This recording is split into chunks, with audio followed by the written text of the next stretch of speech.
जॉन्गकुक कहता है, अंकल मैं कल से जॉब पर जाऊंगा। मिस्टर वांग चिंता से पूछता है, लेकिन माय डियर सन, तुम अभी ठीक फील नहीं कर रहे हो। क्या तुम श्योर हो कि तुम इस कंडीशन में काम हैंडल कर पाओगे?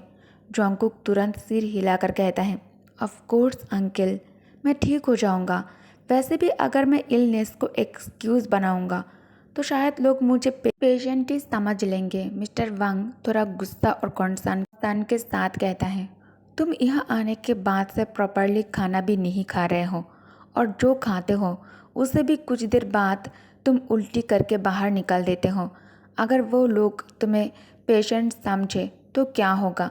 ये सोचकर मिस्टर वांग की चिंता और ज़्यादा बढ़ जाता है। हर दिन वो उसके कमज़ोर होते शरीर को देखकर और परेशान हो जाता था। जॉन्गकुक ने हल्की सी मुस्कान के साथ कहता है, मैं ठीक हो जाऊंगा अंकल, ये सिर्फ नई जगह का इफ़ेक्ट है। जब मैं काम शुरू करूंगा मैं और जल्दी एडजस्ट हो जाऊंगा यहाँ। मिस्टर वांग ने गहरी सांस लिया और उसके तरफ देखा। ठीक है, उसने धीरे से कहा, लेकिन सिर्फ तभी अगर तुम श्योर हो। जॉन्गकुक मुस्कुराता है, I am sure uncle. Mister वांग को वो मुस्कान पसंद नहीं आता है। उसने देखा कि आने के बाद से यह आने के बाद से जॉन्गकुक बहुत ज़्यादा पतला हो गया था।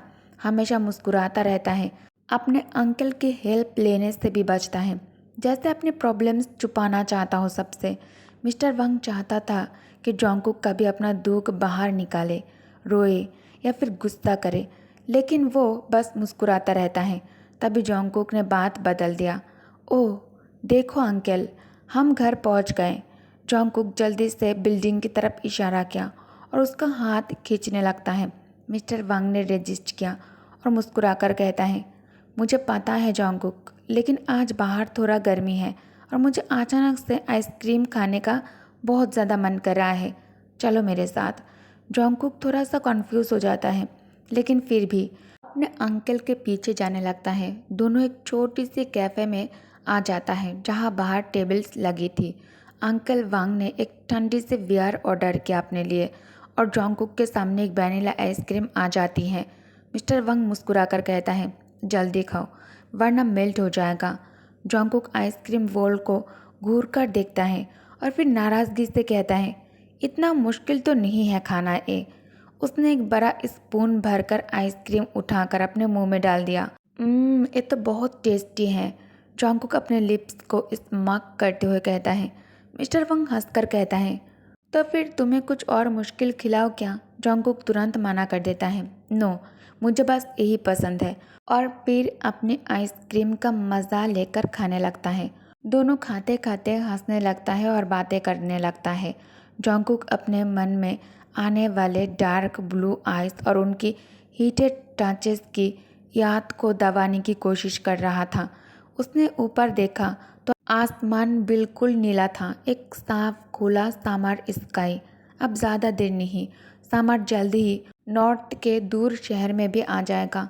तयांग जो मजबूत जमीन अपने लिए बनाया था उसमें अब दरारें पड़ना शुरू हो गया था। वो महसूस कर रहा था कि जैसे जैसे टाइम बीतता जा रहा है और वो जॉन्गकुक से दूर होता जा रहा है, ये और स्ट्रॉन्ग हो रहा है।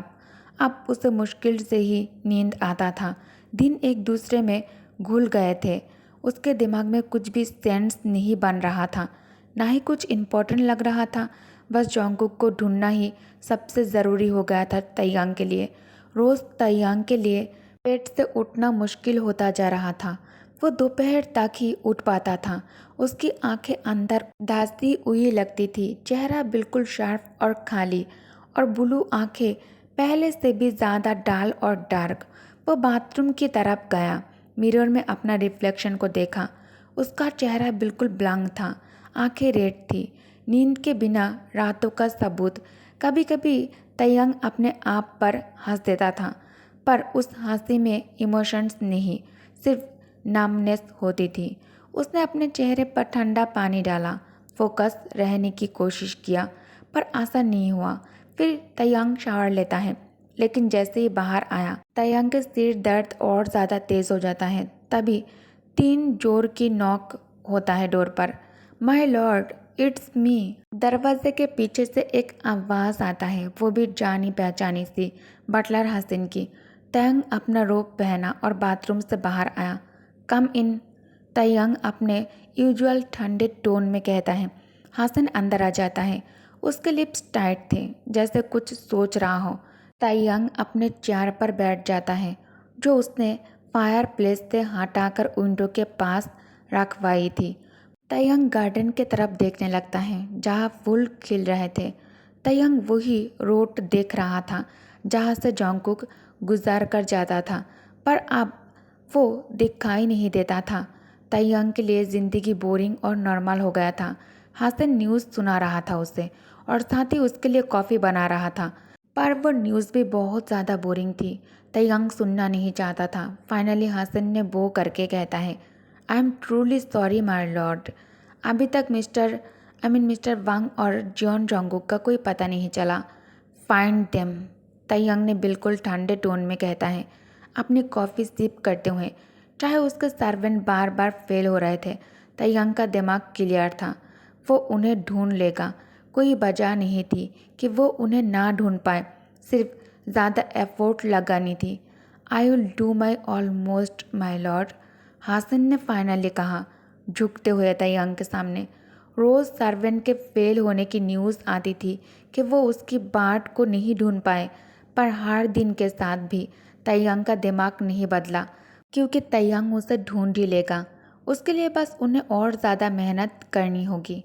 आई will do my almost my lord, Hasan फिर से कहता है, झुककर।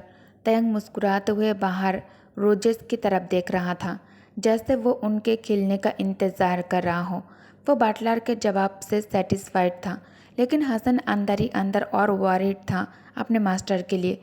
उसे पता था कि जियोन जोंगकुक के डिसअपीयरेंस के बाद से तयंग कितना बदल गया था। तयंग को कहने की ज़रूरत नहीं थे, उसके एक्शन और हेल्थ खुद से सब बता रहे थे। हसन अपने मास्टर के अनरीजनेबल रिक्वेस्ट को भी एक्सेप्ट करता रहा, पर वो चुपचाप ये नहीं देख सकता था कि उसका मास्टर अपना नुकसान कर रहा था, एक बटलर के लिए प्रॉपर नहीं था। हसन ड्यूटीफुली कहता है, मैं आपके वापस आने के बाद आपके पास डॉक्टर पार्क को भेजता हूँ। इस बात ने तयंग को उसके थॉट से बाहर निकाला। ड्यूक के चेहरे पर कन्फ्यूजन था। Allow me to do this for you my lord, Hasan ने अपने दिल की शांति के लिए रिक्वेस्ट की। उसे क्लियरली दिख रहा था, ड्यूक ना सही से खाता था, ना सोते थे, और उनका वज़न भी गिर गया था। उनके शार्प फीचर्स सब कुछ कह रहे थे। हसन को डर था कि उनका मास्टर कंट्रोल से बाहर जा रहा है और वो इसे रोकना चाहता था। तयंग फाइनली सांस छोड़ता है और सिर हिलाकर हाँ कह देता है। Do what you must, thank you my lord, Hasan ने ग्रेटफुली कहता है। जब डॉक्टर पार्क मेंशन में आता है, उसने सोचा एक नॉर्मल रूटीन चेकअप है, पर जैसे ही उसने ड्यूक को चेयर पर रिलैक्स्ड और खोया हुआ देखा, उसे कंसर्न हुआ। ड्यूक ने डॉक्टर को काम और कंपोज्ड तरीके से ग्रीट किया, पर डॉक्टर पार्क का मेन कंसर्न था ड्यूक का हेल्थ। ड्यूक बहुत वीक और पतले हो गए थे। चेकअप के बाद डॉक्टर उनके सामने बैठता है अपना असाइनमेंट बताने के लिए, पर ड्यूक ने पहले ही कह दिया, just prescribe me some sleeping pills. Doctor shock हुआ और तुरंत अपोज कर दिया। Duke, I must advise strongly against this, Tayang ने बस ठंडे टोन में कहा। मुझे बस नींद चाहिए, फिर सब ठीक हो जाएगा। तयंग ने तुरंत डॉक्टर की बात को काट दिया। उसे बस बोर और बेकार समझकर तयंग इसे काट देता है। डॉक्टर कहता है, सिर्फ नींद ना होने से वज़न कम हो जाना और भूख ना लगना ये रीज़न नहीं हो सकता। अगर मैं सही से सो पाऊँ तो मैं सही से खा भी पाऊँगा। तयंग शोल्डर उचका कर रीज़न देता है डॉक्टर को। जैसे मैंने कहा, मुझे सिर्फ स्लीपिंग पिल्स चाहिए डॉक्टर। डॉक्टर पार्क को ये बात बहुत डिस्टर्ब कर गया। वो नहीं चाहता था ड्यूक को मेडिसिन दे, बल्कि चाहता था ड्यूक धीरे धीरे वापस से हेल्दी हो जाए। लेकिन ड्यूक अपने डिसीजन पर ज़िद्दी था। उसके हिसाब से सिर्फ नींद ही प्रॉब्लम थी। पहली नज़र में ऐसा लग रहा था, ऐसा लग भी रहा था, लेकिन डॉक्टर के अंदर एक गाट फीलिंग थी कि बात और गहरी है। क्या हो रहा था ड्यूक के साथ? चाहे वो कितनी भी एजम्पशन और थ्योरीज बनाता, बिना प्रॉपर एग्जामिनेशन के साथ समझना नामुमकिन था। और ड्यूक अभी कॉर्पोरेट भी नहीं कर रहा था उनके साथ, और कोई परमिशन ना मिलने के वजह से डॉक्टर पार्क को चेकअप रोकना पड़ता है। उनके सामने अब भी एक स्ट्रॉन्ग और शाने ड्यूक था, चाहे उनका बॉडी वीक हो गया हो। डॉक्टर ने फाइनली पेशेंट की विश को मान लिया और उन्हें डिसमिस कर दिया। हासन डॉक्टर को ड्यूक के कमरे से बाहर ले जाता है।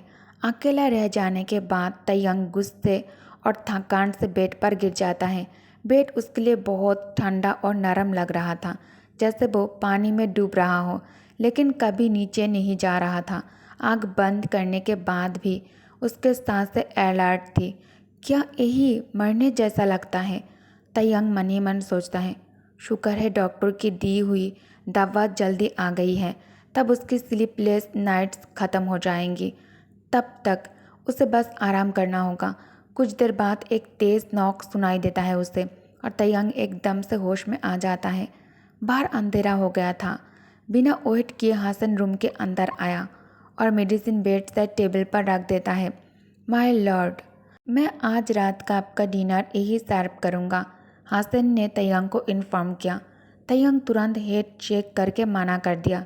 No need for dinner. Hasan रुक गया। उसने देखा तयंग अपना हाथ आंखों पर रखकर चुपचाप बेड पर पड़ा था।